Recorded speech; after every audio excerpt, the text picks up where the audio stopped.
DJ अरमान, DJ अरमान, DJ अरमान, DJ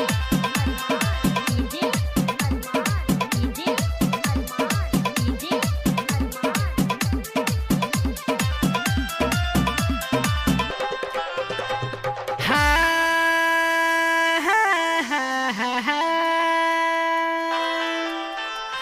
पहले राती माई के मूर्तिया जबाइल हमके बतावा भाई हुआ का भइल।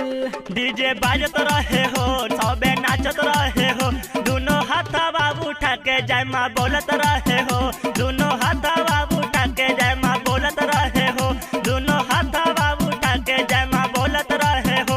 डीजे बाजत रहे हो डीजे बाजत रहे हो डीजे बाजत रहे हो माई के देखे खातिर भक्तन के भीड़ लागल रहे हो दोनों हाथा बाबू उठा के जय माँ बोलत रहे हो।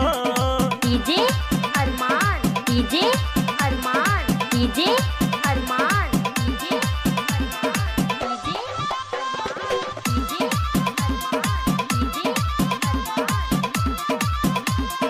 बोला बोला दुर्गा मैया की जय। नवरात्र के मेला में घूमे जब गईले हमके बतावा सब का चढ़ौले।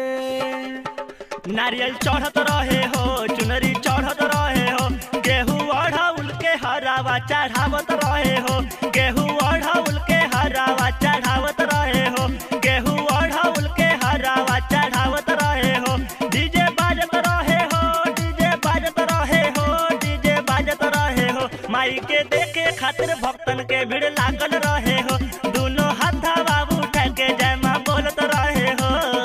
डीजे अरमान, डीजे अरमान, डीजे अरमान, डीजे